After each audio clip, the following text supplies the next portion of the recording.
를 겸하여 받고 내세의 영생을 받지 못할 자가 없느니라. 그러나 먼저 된 자로서 나중되고 나중된 자로서 먼저 될 자가 많으니라. 아멘. 여기에 나오는 이 부자 청년은 율법과 계명을 알고 율법을 다 지켰습니다. 그러나 마가복음 21절의 말씀은 예수께서 그를 보시고 사랑하사 이르시되 내게 아직도 한 가지 부족한 것이 있으니 가서 내게 있는 것을 다 팔아 가난한 자들에게 주라. 그리하면 하늘에서 보화가 내게 있으리라. 아멘. 이 청년은 율법을 알고 있을지언정 복음을 몰랐던 것입니다. 결국 율법은 자신의 의를 나타내는 것뿐이라는 것을 모른 것이었습니다. 로마서 10장 1절에서 3절까지의 말씀은 형제들아 내 마음에 원하는 바와 하나님께 구하는 바는 이스라엘을 위함이니 곧 그들로 구원을 받게 함이라. 내가 증언하노니 그들이 하나님께 열심히 있으나 올바른 지식을 따른 것이 아니니라. 하나님의 의를 모르고 자기 의를 세우려고 힘써 하나님의 의에 복종하지 아니하였느니라. 아멘. 바로 육신의 할례인 율법은 하나님께 열심히 있는 것처럼 보이나 올바른 지식을 따름이 아니요 하나님의 의를 모르고 자기 의를 세우려고 힘써 하나님의 의에 복종하지 않는 것입니다. 바로 예수 그리스도를 모른다는 것입니다. 왜 그리스도를 모르는 것입니까? 하나님께서 주신 영의 법인 율법을 자신이 지킨다고 믿기 때문에 자기 자신이 보이지도 않고 또 자신이 잘 지킨다고 자신이 믿기 때문에 자신의 판단으로 남을 정죄하기에 급급합니다. 그러므로 로마서 10장 5절의 말씀은 모세가 기록하되 율법으로 말미암는 의를 행하는 사람은 그 의로 살리라 하였거니와. 아멘. 모세의 율법만 아는 사람들은 그리스도를 알 수가 없습니다. 바로 율법만 알고 의지하는 사람들은 이런 우를 범하게 됩니다. 로마서 10장 4절의 말씀은 그리스도는 모든 믿는 자에게 의를 이루기 위하여 율법의 마침이 되시니라. 아멘. 율법도 영의 법입니다. 그것을 육신을 가진 사람이 그 법 전체를 지켜낼 수 없기에 예수 그리스도를 힘입어 율법의 내용을 굳게 세우는 것입니다. 로마서 3장 30절과 31절의 말씀은 할례자도 믿음으로 말미암아 또한 무할례자도 믿음으로 말미암아 의롭다 하실 하나님은 한 분이시니라. 그런즉 우리가 믿음으로 말미암아 율법을 파기하겠느냐? 그럴 수 없느니라. 도리어 율법을 굳게 세우느니라. 아멘. 바로 믿음으로 말미암아 율법의 내용이 살아나는 것입니다. 그러나 율법만 알고 의지하는 사람들은 이런 우를 범하게 됩니다. 로마서 2장 17절에서 27절까지의 말씀은 유대인이라 불리는 내가 율법을 의지하며 하나님을 자랑하며 율법을 받아 하나님의 뜻을 알고 지극히 선한 것을 분간하며 맹인의 길을 인도하는 자여 어둠에 있는 자의 빛이요 율법에 있는 지식과 진리의 모본을 가진 자로서 어리석은 자의 교사여 어린아이의 선생이라고 스스로 믿으니 그러면 다른 사람을 가르치는 내가 내 자신은 가르치지 아니하냐? 도둑질하지 말라 선포하는 내가 도둑질을 하느냐? 간음하지 말라 말하는 내가 간음하느냐? 우상을 가증히 여기는 내가 신전 물건을 도둑질하느냐? 율법을 자랑하는 내가 율법을 범함으로 하나님을 욕되게 하느냐? 기록된 바와 같이 하나님의 이름이 너희 때문에 이방인 중에서 모독을 받는도다. 내가 율법을 행하면 할례가 유익하나 만일 율법을 범하면 내 할례는 무할례가 되느니라. 그런즉 무할례자가 율법의 규례를 지키면 그 무할례자를 할례와 같이 여길 것이 아니냐. 또한 본래 무할례자가 율법을 온전히 지키면 율법 조문과 할례를 가지고 율법을 범하는 너를 정죄하지 아니하겠느냐. 아멘. 사도 바울은 모세의 율법을 받은 유대인들의 특권과 책임의 관계를 교훈하고 있습니다. 유대인들은 선민의 특권을 자랑하고 있습니다. 그들은 율법을 의지하며 하나님을 자랑하며 율법의 교훈을 받아 하나님의 뜻을 알고 지극히 선한 것을 분간하며 라고 율법에 있는 지식과 진리의 모본을 가진 자로 자처하고 있었습니다. 사도 바울은 유대인의 특권을 모두 인정하고 그들의 말을 그대로 사용하고 있습니다. 이처럼 유대인의 특권을 전제한 사도 바울은 그들의 가증한 소행을 지적합니다. 21절에서 24절까지의 말씀은 그러면 다른 사람을 가르치는 내가 내 자신은 가르치지 아니하느냐? 도둑질하지 말라 선포하는 내가 도둑질하느냐? 율법을 자랑하는 내가 율법을 범함으로 하나님을 욕되게 하느냐? 기록된 바와 같이 하나님의 이름이 너희 때문에 이방인 중에서 모독을 받는도다. 아멘. 이렇게 구체적인 실증이 있는데 유대인들은 도둑질, 간음, 우상숭배 이런 순으로 죄의 내용이 고조되어 있습니다. 율법을 거스리는 죄를 짓되 물질적인 것으로 시작하여 윤리적인 것, 그 다음으로 하나님과의 관계인 우상숭배의 큰 범죄로 나타나고 있습니다. 지금의 신약시대를 사는 성도들의 신앙인의 표지는 무엇입니까? 로마서 2장 28절과 29절의 말씀은 무릇 표면적 유대인이 유대인이 아니요 표면적 육신의 할례가 할례가 아니니라. 오직 이면적 유대인이 유대인이며 할례는 마음에 할지니 영에 있고 율법 조문에 있지 아니한 것이라. 그 칭찬이 사람에게서가 아니요 다만 하나님에게서니라. 아멘.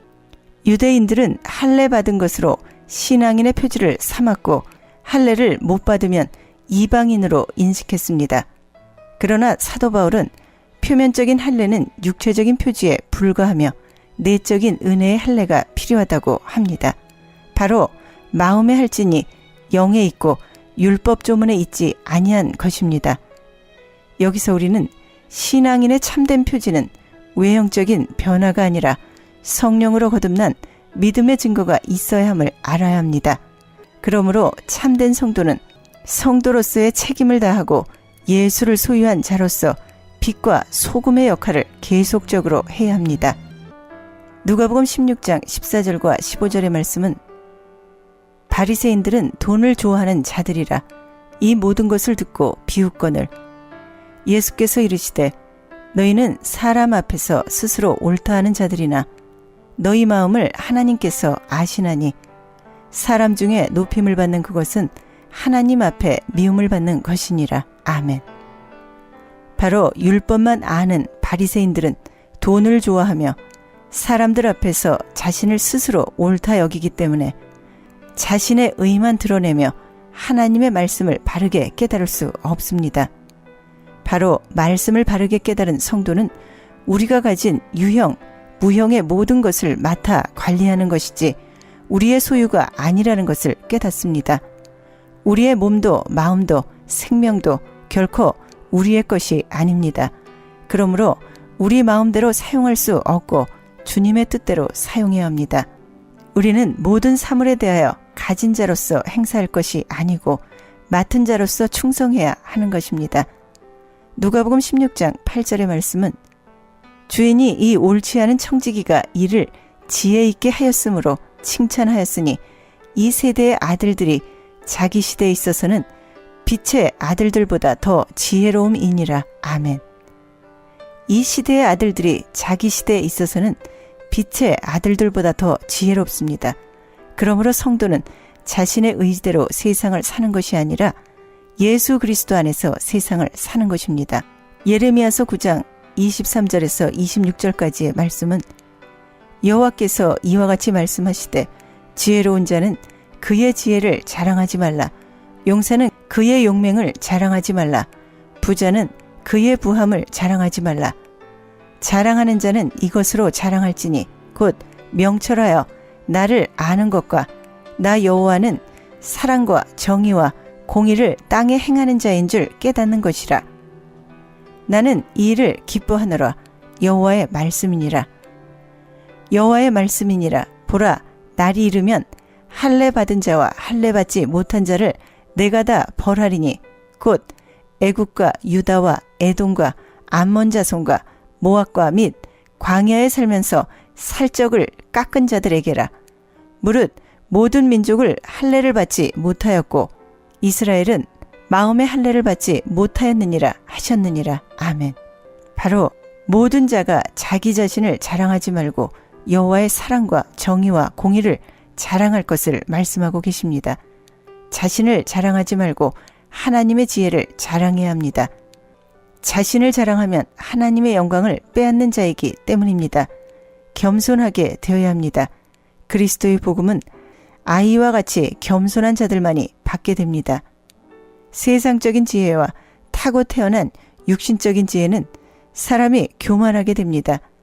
우리 주변에는 실속 없는 지식이나 재물을 갖고도 세상의 온갖 것들을 통달하고 다 가진 것처럼 착각하고 사는 사람들이 많습니다. 그렇습니다.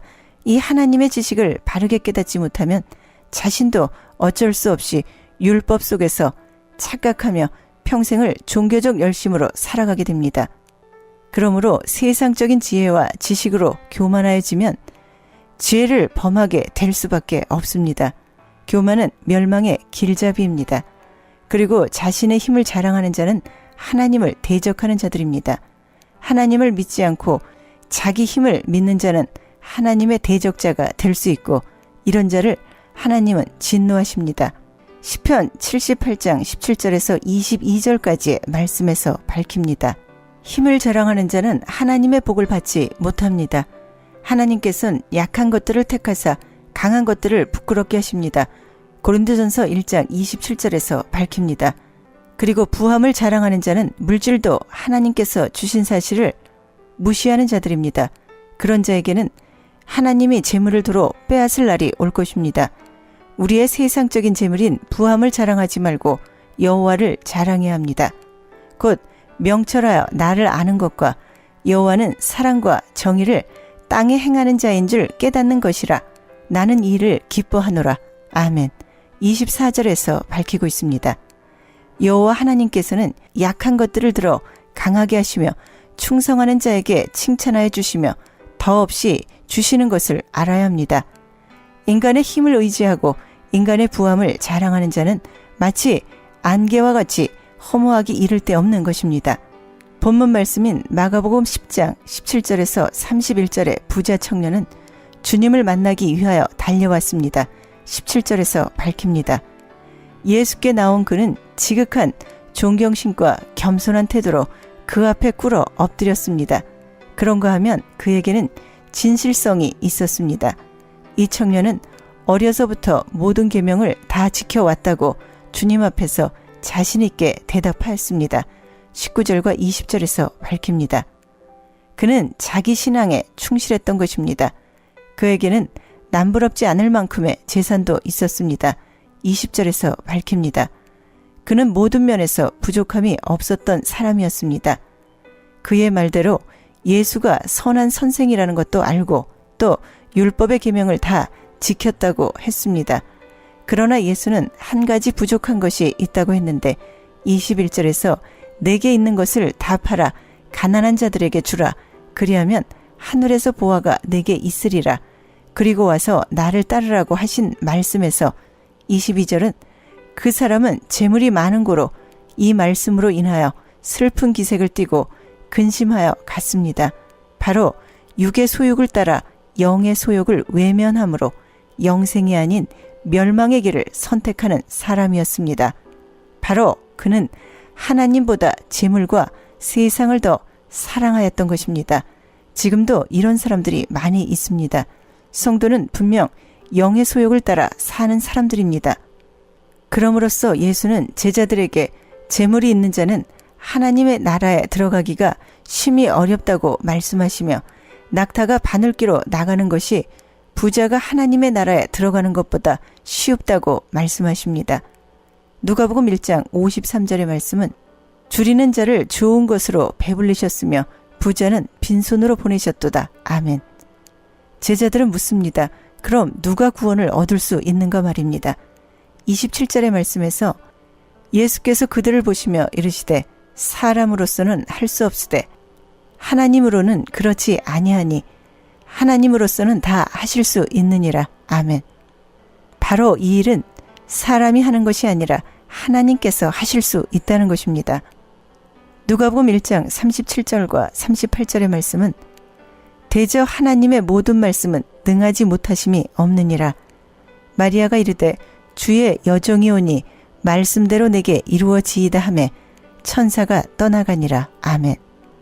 예레미야서 32장 17절의 말씀은 슬프도소이다 주 여호와여 주께서 큰 능력과 표심팔로 천지를 지으셨사오니 주에게는 할 수 없는 일이 없으시니이다. 아멘.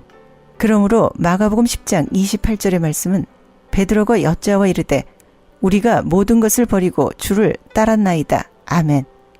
이 말씀에 예수님은 마태복음 19장 28절의 말씀은 예수께서 이르시되 내가 진실로 너희에게 이르노니 세상이 새롭게 되어 인자가 자기 영광의 보좌에 앉을 때 나를 따르는 너희도 12보좌에 앉아 이스라엘 12지파를 심판하리라. 아멘. 바로 영적인 복이 따른다는 것입니다. 자신을 둘러싸고 있던 세상의 모든 것을 버려두고 예수 그리스도를 따른 제자들에게 따르는 복입니다. 그리스도의 제자직은 어떤 것인가를 보겠습니다. 마태복음 16장 21절에서 28절까지의 말씀입니다.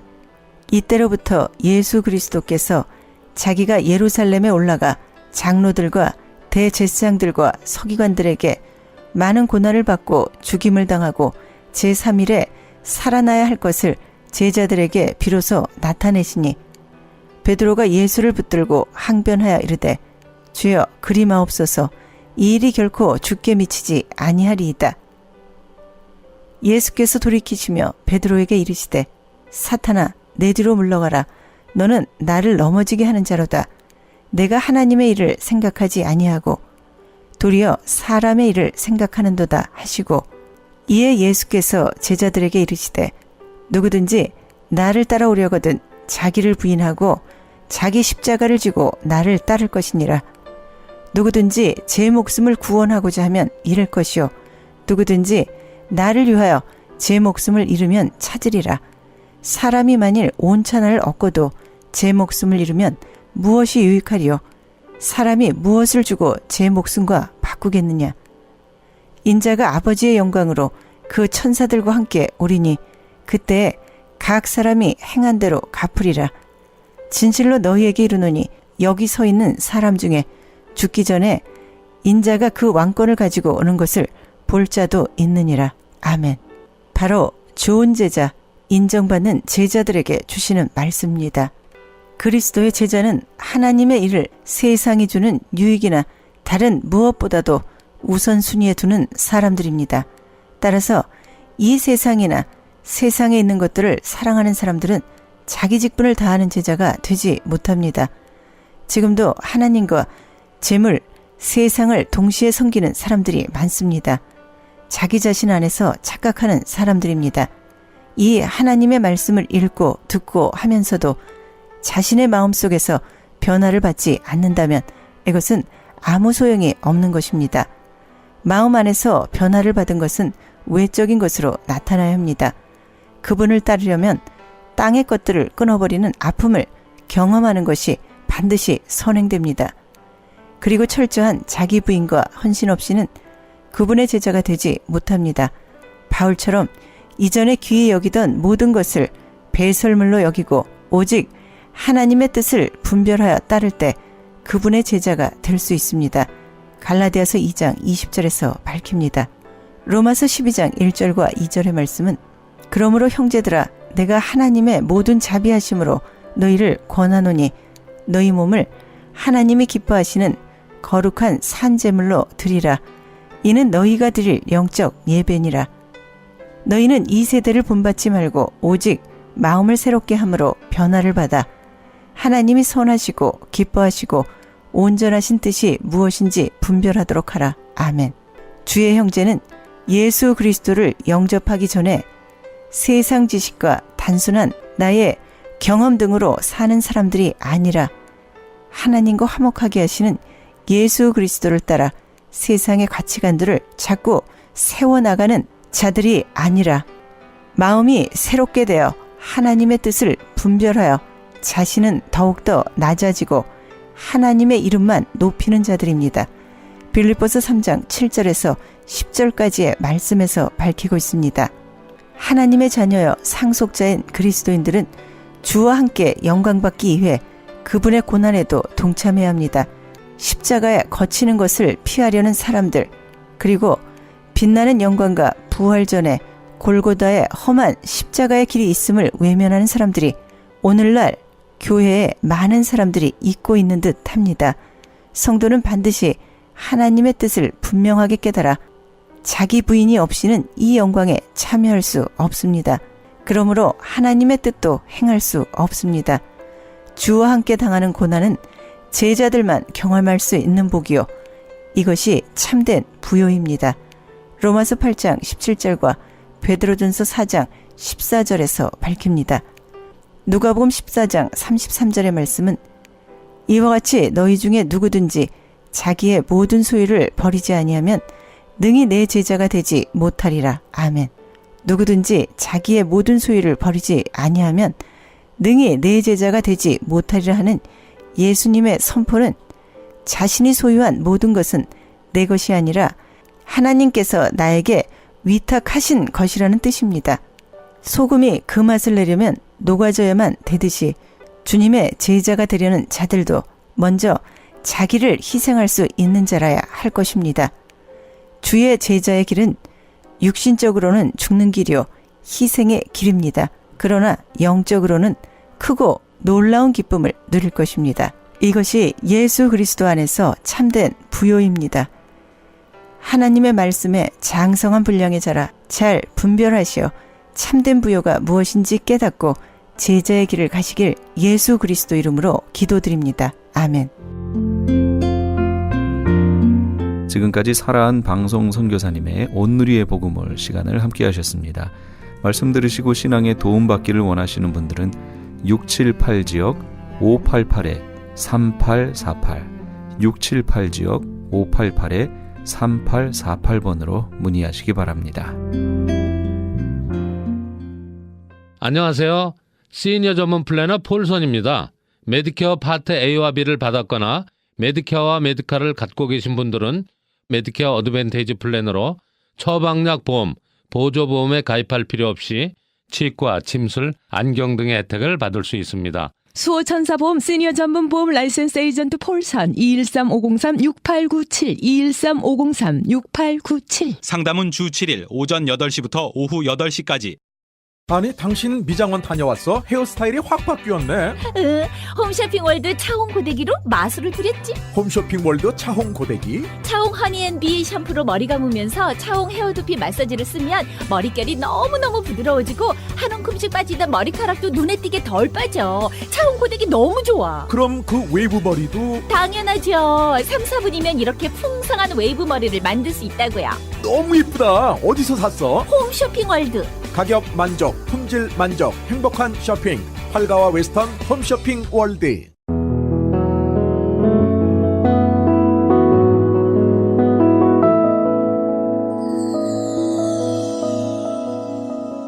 지금 여러분께서는 AM 1650과 인터넷을 통해 미 전역과 전 세계로 방송되는 크리스찬 헤럴드의 이 새벽을 주님과 일부 함께하고 계십니다.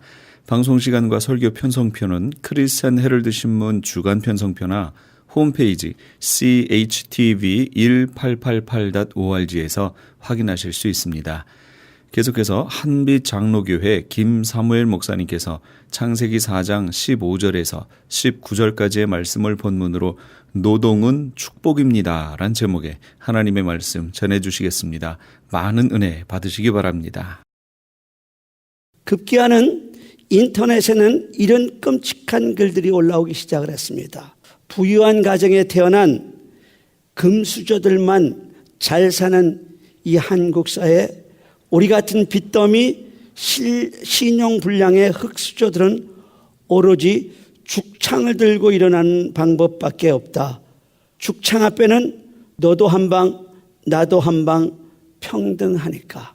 얼마나 소름 끼치는 일입니까? 우리 옛날에는요, 청년들이 힘들어하면은 아프니까 청춘이라고 위로할 때가 있었습니다. 그러나 오늘 한국 젊은이들에게 그런 말은 남의 나라 이야기처럼 들리며 그들을 둘러싼 그 환경이 너무 팍팍해져 버려서 마침내 꿈과 인생까지 포기해야 하는 그런 벼랑 끝으로 내몰리고 있다고 합니다. 이런 끔찍한 일들은 한창 일을 해야 할 나이에 접어든 청년들이 일할 자리가 없기 때문에 생겨난 일들입니다. 여러분, 일할 수 있다는 것은 정말 하나님의 축복입니다. 오늘은 노동절을 맞아서 노동의 진정한 의미와 노동은 하나님이 주신 축복이라는 것을 한번 살펴보며 은혜를 나누도록 하겠습니다. 오늘 우리는요, 읽은 본문을 잘못 이해하면 노동이 마치 죄에 대한 형벌의 대가라고 착각하기 쉽습니다. 물론 아담과 하와가 범죄한 결과 인간과 인간 사이, 그리고 인간과 인간을 둘러싼 자연에게 저주가 임한 것도 사실입니다. 그래서 땅이 가시덤불과 엉겅퀴를 내야 했고, 자연이 아름다운 것만이 아니고 자연 속에는 독소적인 요소들이 존재하는 것도 바로 인간의 죄의 결과임에 틀림이 없습니다. 그래서 사람이 이마에 땀을 흘려야 하며, 즉 고된 노동을 해야만 음식을 먹게 되었습니다. 그래서 노동이 마치 죄의 결과처럼 보이는 것이고, 그래서 사람들은 노동을 하나님의 형벌이라고 착각을 하는 것입니다. 그러나 노동은 하나님의 축복이지 결코 인간 타락의 보응이 아닌 것입니다. 여러분, 하나님의 말씀인 성경은요, 여러 곳에서 노동을 하나님의 축복이라고 말씀하고 있습니다. 제가 먼저 오늘 본문 한참 앞에 나오는 창세기 2장 15절을 읽겠습니다. 여호와 하나님이 그 사람을 이끌어 에덴 동산에 두어 그것을 경작하며 지키게 하시고, 이 말씀은 오늘 본문 이전에 나오는 말씀이고, 또 이 말씀은요, 아담과 하와가 선악과를 따먹기 이전, 즉 그들이 범죄하기 이전의 이야기입니다. 무슨 말이냐? 아담과 하와가 범죄하기 이전에 아름다운 에덴 동산에도 노동은 이미 존재하고 있었다는 것입니다. 여기에 노동이 범죄의 결과가 아니라는 것을 증명할 만한 단어가 둘이 나오는데, 그것은 경작하며 지키게 하셨다는 단어입니다. 한번 따라 하시기 바랍니다. 경작하며 지키게 하셨다. 특별히 여기에 경작한다는 단어는 히브리어로 야보타 그러는데, 이 야보타라는 단어가 또 창세기 2장에 한 번 더 나오는데, 그 앞에 2장 5절에 이렇게 나옵니다. 여호와 하나님이 땅에 비를 내리지 아니하셨고 땅을 갈 사람도 없었으므로 들에는 초목이 아직 없었고 밭에는 채소가 나지 아니하였으며, 여기 땅을 갈 사람이라고 하는 이 단어가 바로 경작이라는 말이고, 이 단어가 바로 땅을 가는 것, 곧 야보타라는 말입니다. 그러니까 아담과 하와가 창조되기 이전에, 선악과를 따먹고 범죄하기 이전에 하나님은 이미 인간에게 땅을 경작하는, 땅을 가는 노동을 축복으로 준비해 주셨다는 것입니다. 인간 이전에도, 인간 타락 이전에도 땅을 가는 노동이 이미 존재하고 있었다는 것을 우리에게 보여주는 말씀입니다. 그러니까 노동은 죄의 대가도 아니고 형벌이 아니다는 사실입니다. 제가 전도서 9장 10절을 읽겠습니다.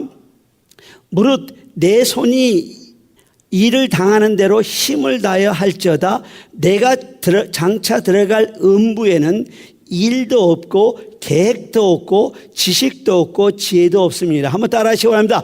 음부에는 일도 없다. 왜 음부인가? 왜 지옥인가? 거기에는 할 일이 없기 때문이라는 거예요. 왜 삼천리 금수강산 아름다운 나라, 축복받은 나라 대한민국이 헬조선 왜 망한 미군국이 되었습니까? 일해야 할 청년들에게 할 일이 없기 때문이 아닙니까? 여러분, 다시 한번 말씀드립니다. 노동은 하나님의 축복입니다. 우리 예수님도 이렇게 말씀하셨어요.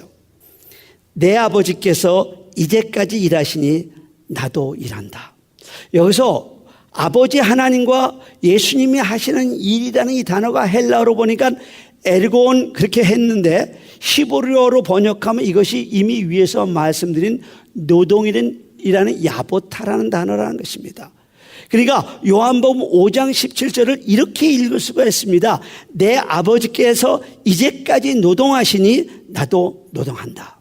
여러분, 노동은 절대로 인간 타락의 결과도 아니고 하나님 내 형벌도 아닌 하나님의 축복인 것을 믿으시기를 간절히 바랍니다. 그러면 우리가 이런 질문을 하게 돼요. 왜 본문 말씀처럼 인간의 타락과 함께 인간은 땀을 흘려야 먹고 살 수 있게 되었는가? 인간 타락이 노동에 미친 영향력은 무엇인가 하는 질문을 하게 됩니다.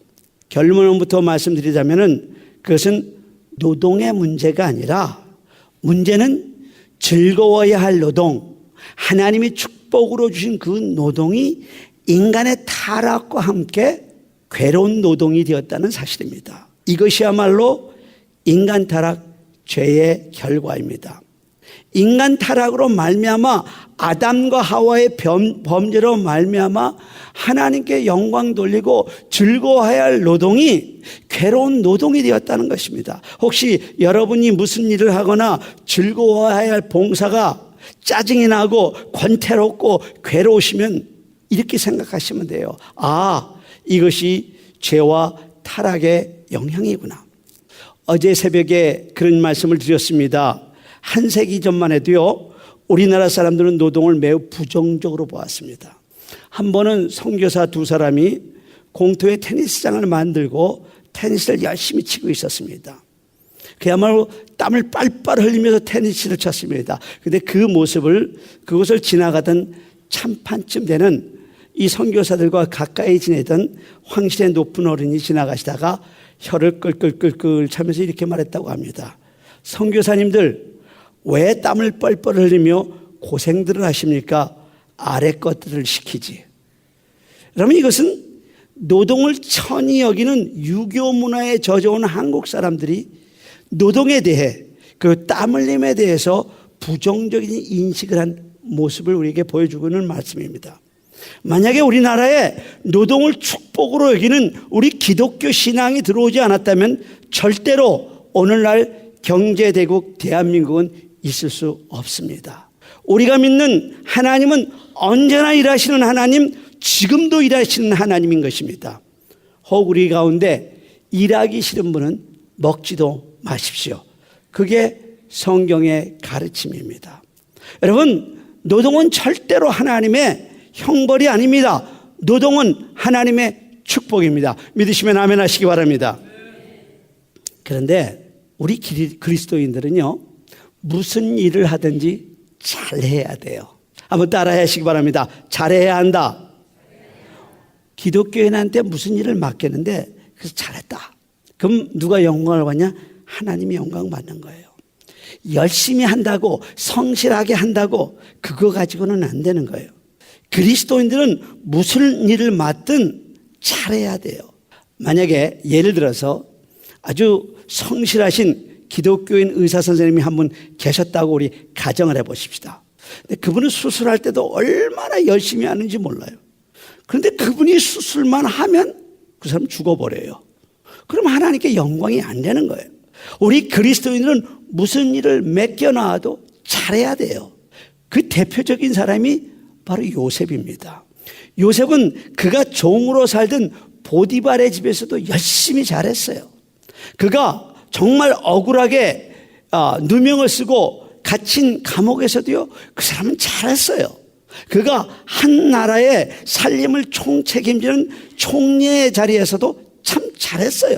그래서 사람들은 그런 요셉을 보고 하나님이 그와 함께 계신다고 생각을 했습니다. 정말 그렇습니다. 우리가 맡은 일을 잘해야 하나님께서 영광 받는 거예요.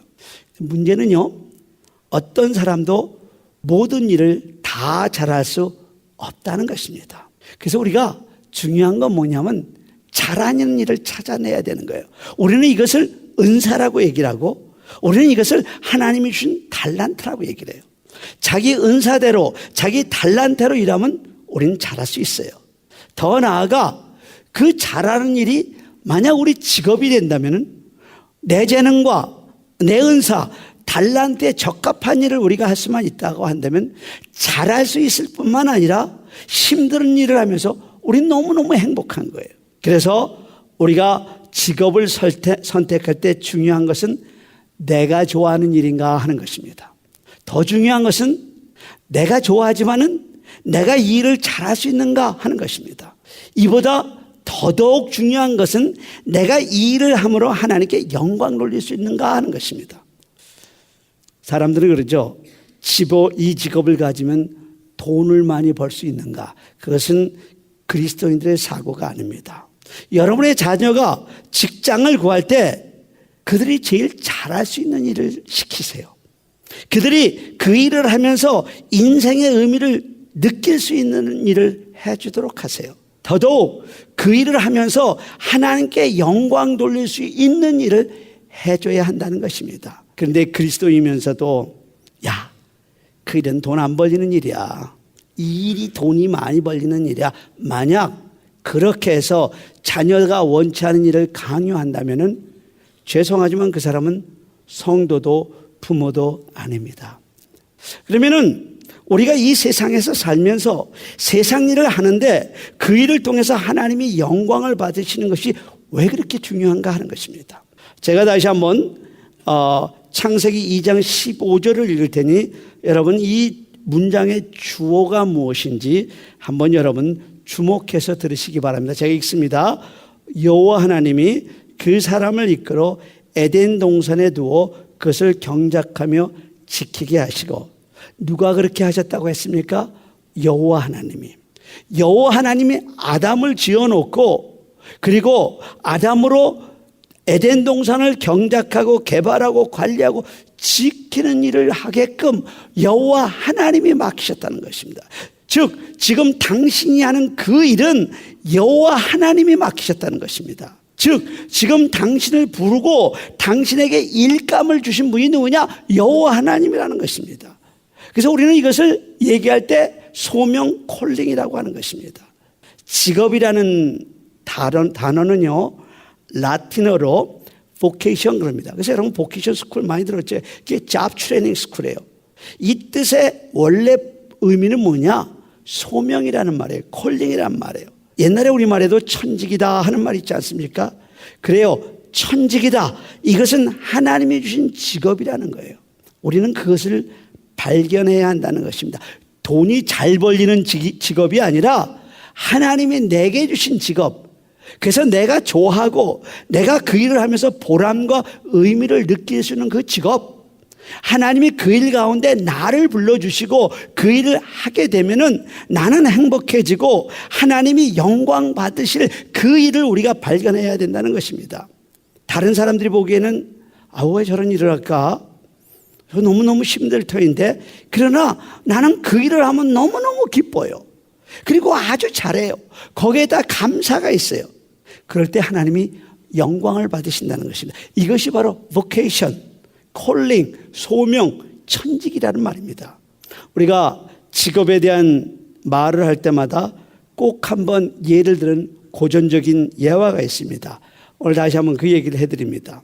중세기에 어떤 교회를 짓는 자리에서 그야말로 땀을 뻘뻘 흘리면서 열심히 일하고 있는 세 인부가 있었는데 지나가는 사람이 이렇게 물었습니다.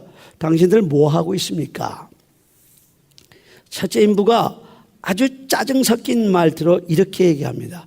여보, 봄은 몰라? 이 구멍이 포도청이라 새끼들 먹여 살리려고 돈 벌고 있수다 그랬어요. 둘째 인부는 이제 한마디만 더 하면 자기가 들고 있는 망치를 칠 기색으로 이렇게 꽥하고 소리를 질렀다고 합니다. 그냥 지나가. 남은 빨빨 땀을 흘리면서 돌을 깔는데 웬 참견이야 참견은. 근데 세 번째 인부는 이렇게 얘기를 했다고 해요. 하나님이 저를 부르셔서 영광스럽게 하나님의 성전을 짓는 일에 동참하고 있습니다. 여러분 이 세 사람 중에 누가 행복할까요? 같은 일을 하고 있는데, 같은 일을 하면서 첫째 사람, 둘째 사람은 정말 죽지 못해서 그야말로 목구멍이 포도청이라서 밥벌이 하느라고 땀을 뻘뻘 흘리는 그 모습이 여러분 떠오르지 않습니까? 그러나 셋째 사람은 달랐어요. 정말 신명나게 문자 그대로 신바람나게 그 일을 하고 있습니다.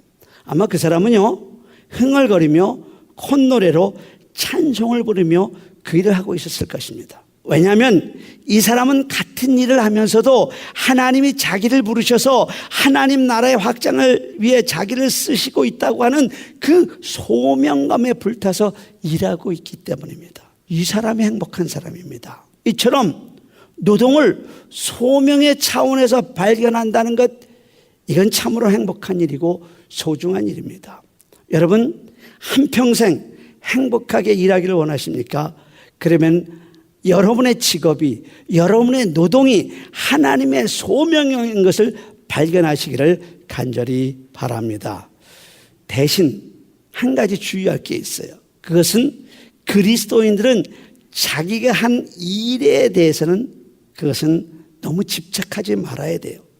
여러분 세상 사람들은요 동기와 목적 그리고 과정에는 별로 신경을 안 씁니다.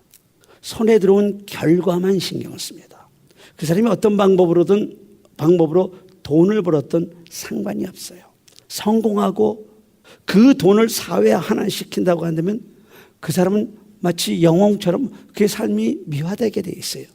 그러나 우리 그리스도인들에게는 동기와 목적이 대단히 중요합니다. 그러나 더 중요한 것은 뭐냐?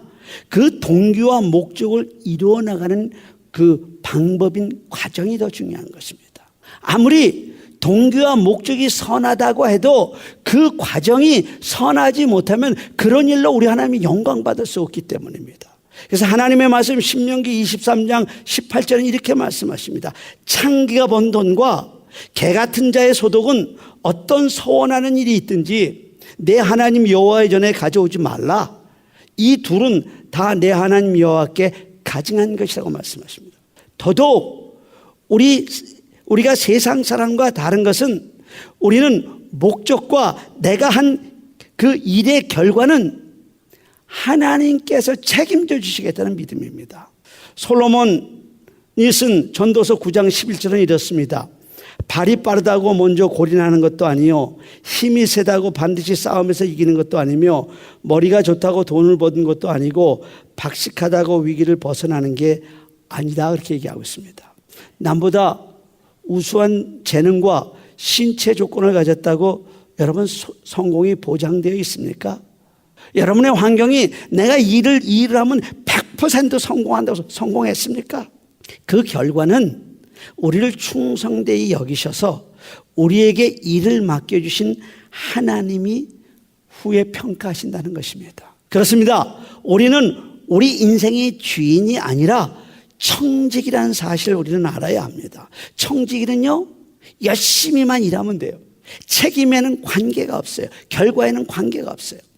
세상을 살아가는 모든 인생이 건강 문제로, 그리고 가정 문제로, 생활 문제로, 자녀 문제로, 사업 문제로 문제에 치여서 피눈물을 흘리며 고생하고 있지 않습니까? 사실은 그 인생이 내 인생도 아닌데, 내 것도 아닌데, 내가 지은 것도 아니고 내가 책임질 일도 아닌데, 그야말로 타락한 아담의 후손들이 건방지고 교만하게 마치 인생의 주인인 것처럼 걸머지고 피눈물을 쏟지만 정작 문제가 생기면 해결책이 없다는 것입니다. 그러다가 견디지 못할 때는 무책임하게 나무에 목을 매지를 않나, 저 높은 아파트 꼭대기에서 떨어지질 않나, 약을 먹고 자기 인생에 종을 치는 겁니다. 아니요, 우리는 본래 우리 인생의 주인이 아니었습니다. 우리 인생의 원래 주인은 하나님이셨습니다. 인생이 힘들고 어려울 때 우리 인생의 주인이신 하나님께 가지고 나오기만 하면 되는 거예요. 만약에 여러분들 5층 연립주택에 살고 있다고 가정을 해보십시다. 아파트가 자물쇠에 잠겨 있는데 보니까 저 밑에 보니까 차에다 놔두고 온 것 같아요. 물론 5층이기 때문에 엘리베이터도 없는 건물입니다. 생각을 해봤어요. 저걸 어떻게 갔다가 5층을 다시 올라. 여러분, 그렇다고 문을 민다고 열어집니까? 문을 잡아당긴다고 열어집니까? 문을 두드린다고 열어집니까? 발로 찬다고 열어집니까? 요즘 한국 가보니까요, 아파트 문들은 다 쇠문이에요. 그래서 도끼를 갖다 찍어도 안 돼요. 그런데 열쇠 하나면 그야말로 작은 열쇠 하나면 아무 힘도 안 들고 철커덕하고 열리게 되어 있어요. 얼마나 쉬워요. 우리 하나님이 우리 인생을 조성하신 분이에요. 우리를 만드신 주인이세요. 우리 인생의 모든 문제에 대한 해결책을 가지고 계신 분이에요. 그래서 오늘도 인생에 지치고 힘든 사람들을 이렇게 초청하고 계신 거예요. 수고하고 무거운 짐진 자들아 다 내게로 오라. 내가 너희를 쉬게 하리라. 여러분, 이게 복음이 아닙니까? 이것이 하나님의 크고 비밀한 해결책이 아닙니까? 하나님이 우리 인생에 해결책을 주시면요, 아무리 여름이 지고 어렵고 힘든 일이라도 그냥 철커덕 그렇게 열리는 거예요.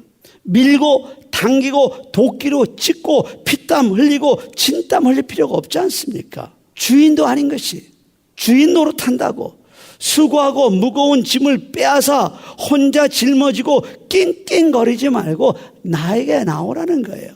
내가 창조주요, 내가 인생의 주인인데 왜 남의 것을 빼앗아서 너 걸머지고 야단이냐, 왜 고생하느냐, 그 말을 하시는 겁니다.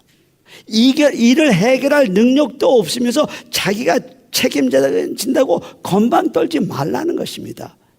주님 앞에 나오라는 것입니다. 여기서 나오라는 말은 너는 주인이 아닌 청직이란 말입니다.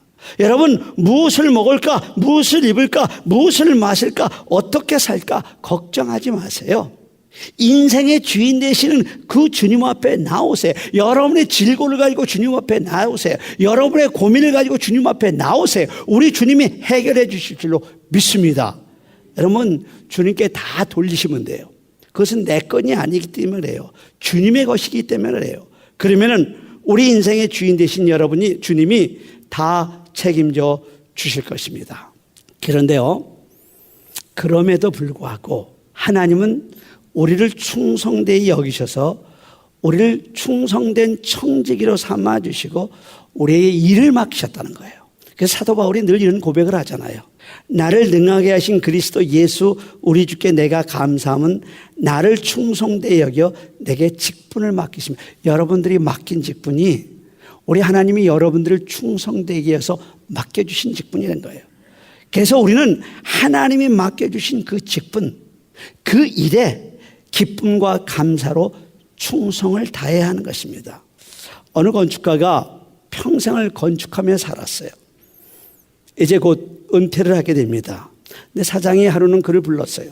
그러면서 마지막으로 딱 집 한 채만 더 지어주게, 그리고 퇴직하게 그러는 거예요. 이 건축가가 속으로 그럽니다. 정말 해도 너무한다. 어쩌면 마지막까지 부려먹니? 그게 불평하면서 정말 마지못해서 집을 짓는데 그러다 보니까 일이 잘 돼요. 부실하게 지었죠. 형식적으로 지었죠. 사장이 집을 다 짓고 나서 이렇게 부릅니다. 참 자네 수고 많이 했어. 평생 내 회사에서 일을 했으니 선물을 주고 싶은데 당신이 마지막으로 지은 이 집을 당신이 가져그랬다고 합니다.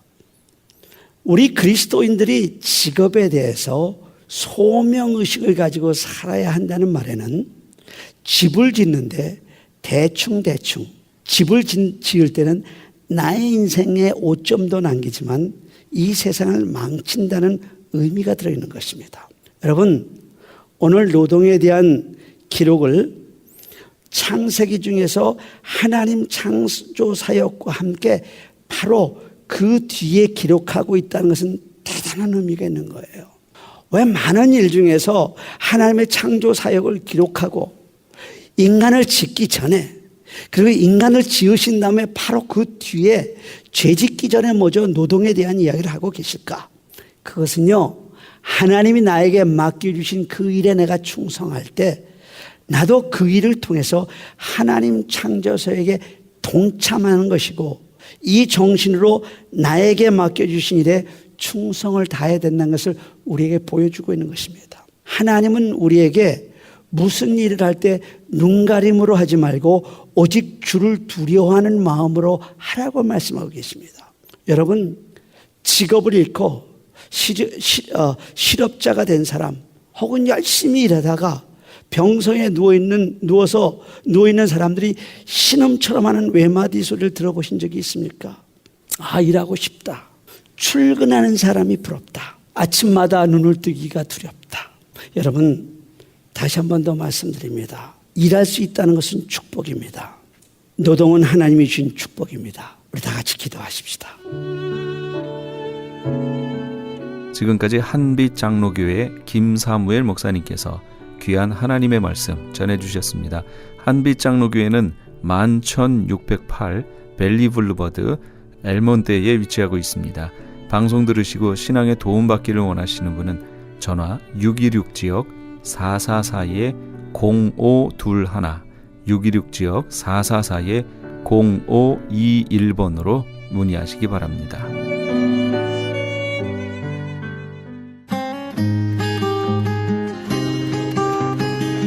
교계 게시판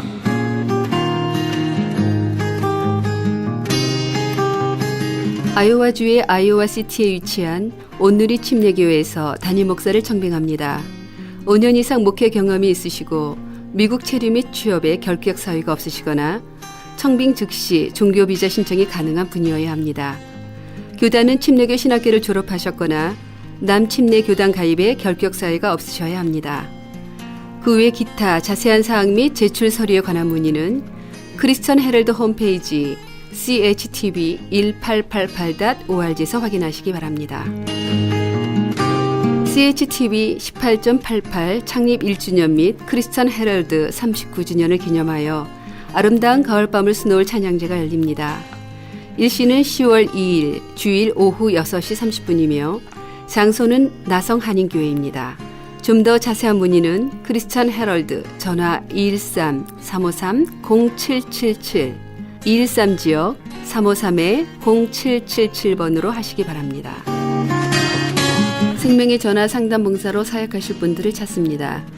힘든 이민 생활에 지쳐 슬픔과 외로움 속에 빠져 있는 분들에게 전화로 삶의 희망과 용기를 주실 분들을 모십니다.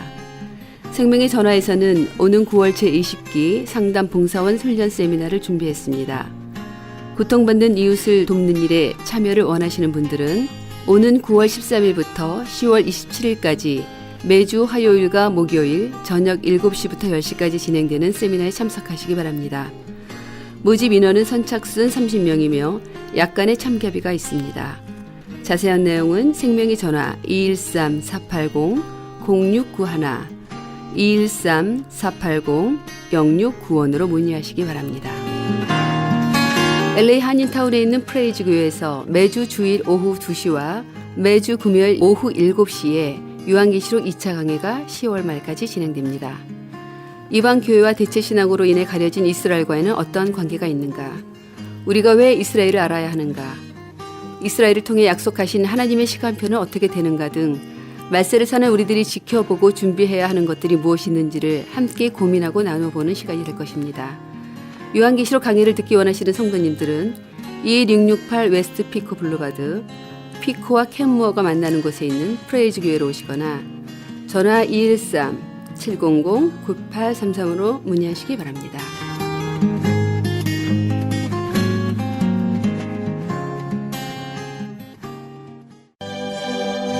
나의 죄를 씻기는 함께 하시면서 이 새벽을 주님과 1부 여기서 마칩니다. 잠시 15 후에 2부에서 돌아오겠습니다.